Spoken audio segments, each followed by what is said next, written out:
nuestros procesos de aprendizaje. En este sentido, decía en el video anterior que podemos detectar 3 momentos en la lectura o en el estudio académico. Uno es el reconocer la información, ¿no? Esta lectura global, general, en la cual nos acercamos a elementos de forma que van a ser los elementos paratextuales, esa portada de un libro o ese título, los datos de quien escribió.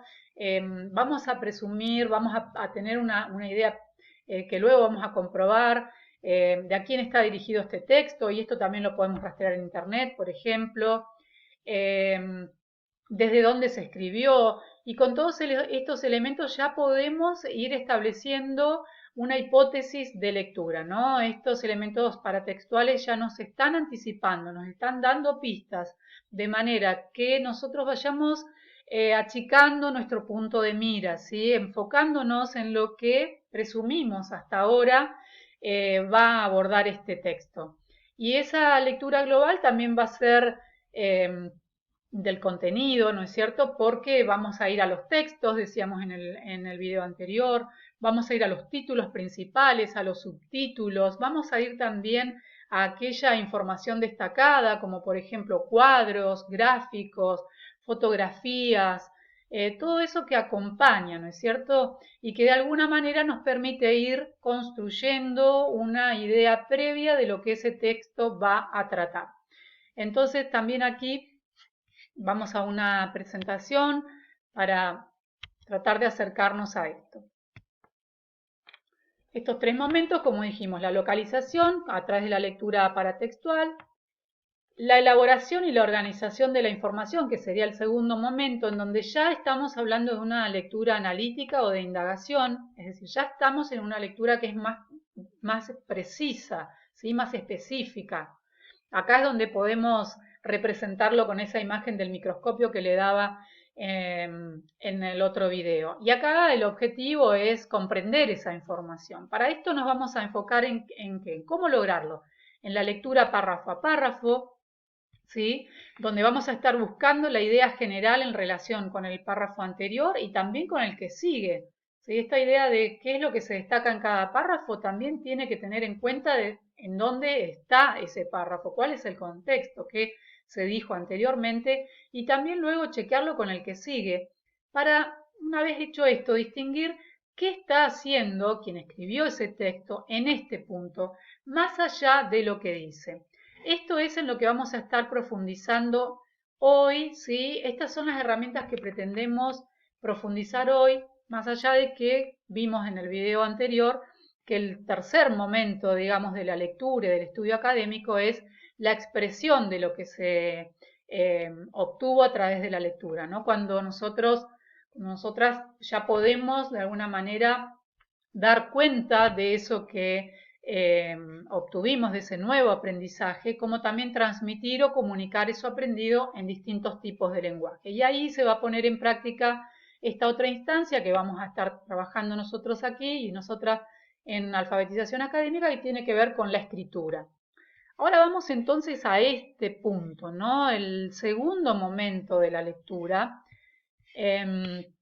para detenernos allí y analizarlo.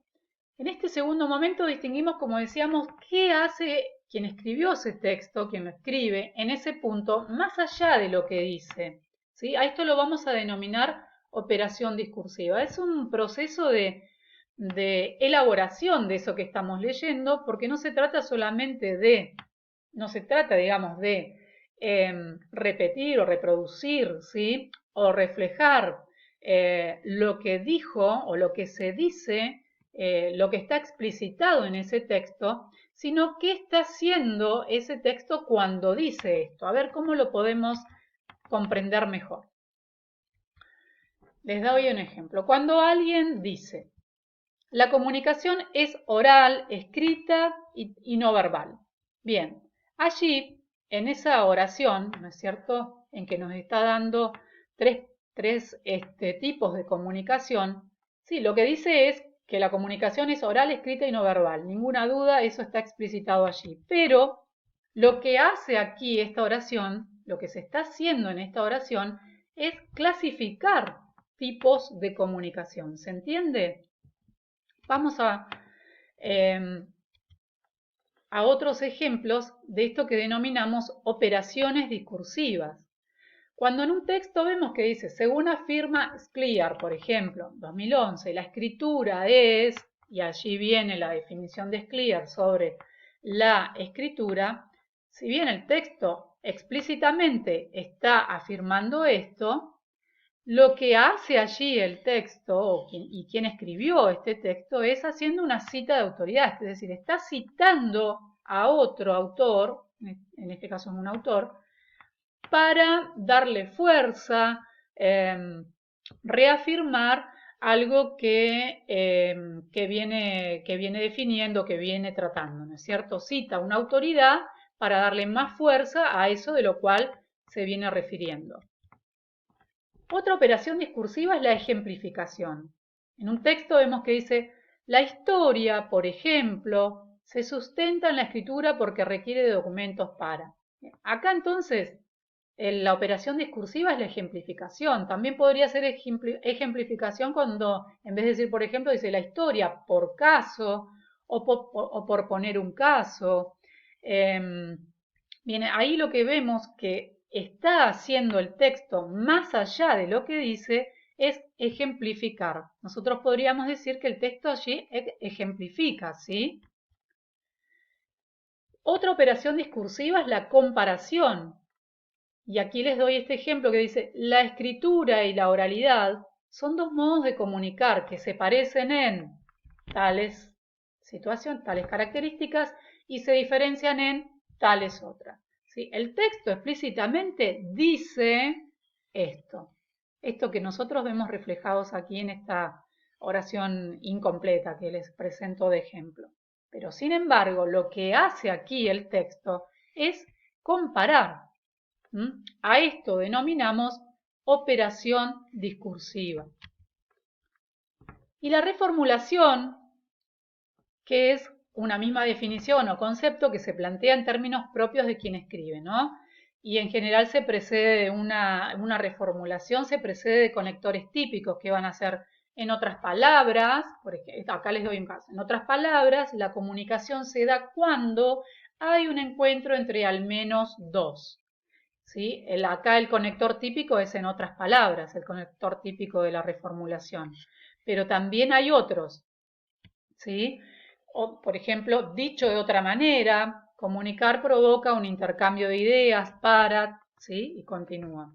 Otros conectores típicos van a ser, otros conectores típicos de reformulación, en otras palabras dijimos, y también dijimos dicho de otra manera. En definitiva, también puede ser otro conector típico de la reformulación, o es decir, se presenta una definición de un término y luego quien escribió dice es decir, o dicho de otra manera, o en síntesis, en definitiva, dicho en otras palabras.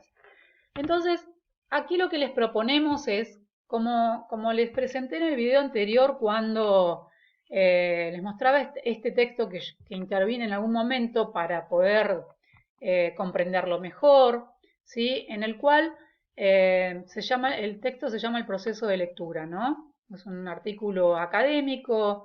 Bien, aquí estoy apelando a los recursos paratextuales, ¿no? Aquí está el título, aquí está, digamos, la fuente, ¿no? ¿Quién lo escribió? ¿Cómo se llama ese libro en el cual este artículo está incluido? El libro en el cual está incluido, dónde fue editado. Eudeva es una editorial universitaria que tiene sede en Buenos Aires, la editorial de la Universidad de Buenos Aires.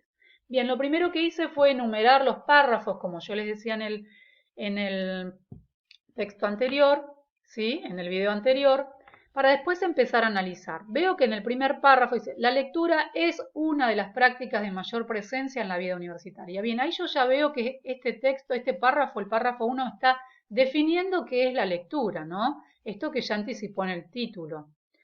En el segundo párrafo, ¿cómo se lee en la universidad? Esta pregunta que se hace. Hay una comparación, una diferenciación. En el tercer párrafo hay una caracterización, como yo les mostraba en el video anterior, hay ejemplo. Luego acá sostiene a los soportes como una idea principal, cómo son los soportes materiales de las lecturas, cuál es la finalidad de las lecturas, que es dar cuenta de eso que se está leyendo, pero también observo que como operación discursiva hay una enumeración, es decir, acá en ningún momento dice aquí vamos a enumerar. Sin embargo, esto lo puedo detectar yo cuando dice todos los escritos universitarios tienen una apoyatura en lecturas previas, la mayor parte de las lecturas que se encaran deben traducirse en respuestas de parciales, trabajos prácticos, monografías, ¿sí? Allí está enumerando. Y luego en el párrafo 7, cuando dice que los escritos de los alumnos, que los alumnos hacen para circular, encierran una doble complejidad. Bueno, aquí veo que hay una clasificación de esa complejidad y cuál es adecuarse a las exigencias académicas y también dar cuenta de eso que se leyó. Mientras que en el último párrafo, el 8, allí va a estar haciendo el cierre, ¿no? Va a estar concluyendo. No lo dice en ningún momento, concluyendo, pero sin embargo es el final y yo advierto que la operación discursiva allí es la de conclusión. Como vemos, luego de que marqué, intervine el texto, ustedes también lo pueden hacer en el formato digital, yo lo que hago es, lo que hacemos es, lo que les proponemos hacer es armar un texto, un nuevo texto en el cual vamos a reflejar esto que encontramos. Y si en el primer párrafo habíamos detectado que la operación discursiva era la definición, lo puedo plasmar de la siguiente manera. Los autores definen el proceso de lectura como una de las prácticas de mayor presencia en la vida universitaria. Y el segundo párrafo va a quedar reflejado como Nogueira y otros se preguntan, ¿vieron cuando yo marcaba acá que estaba esta pregunta, ¿no? Entonces en el texto puedo decir que se preguntan cómo se lee en la universidad y por ello establecen una diferenciación en el tipo de lectura que se hizo antes del nivel superior y el que comienza cuando se inician estudios universitarios. Bien, entonces todo lo que yo aquí marqué, ¿sí? Por fuera del párrafo, ¿no es cierto? Todas esas intervenciones que hice, donde yo detecté las operaciones, después las puedo reconstruir en forma de texto en el cual, bueno, voy a estar dando detalles de eso, ¿no? Y así lo voy haciendo con cada párrafo. El artículo caracteriza, los autores aclaran, este es el párrafo 4, describen, ¿sí? En el párrafo 6 sostiene, ejemplifica. Todo lo que se hace después de haber detectado las operaciones discursivas. Clasifica, concluyen, es el último. ¿Ven? Todos estos fueron los verbos del decir que nosotros usamos aquí para dar cuenta de las operaciones discursivas que están incluidas en este artículo. Hay muchos más verbos del decir y ustedes los tienen incluidos en el módulo de alfabetización académica, ¿sí? Hay muchísimos y aquí solamente es apenas un recorte que acordamos con nuestro equipo de trabajo.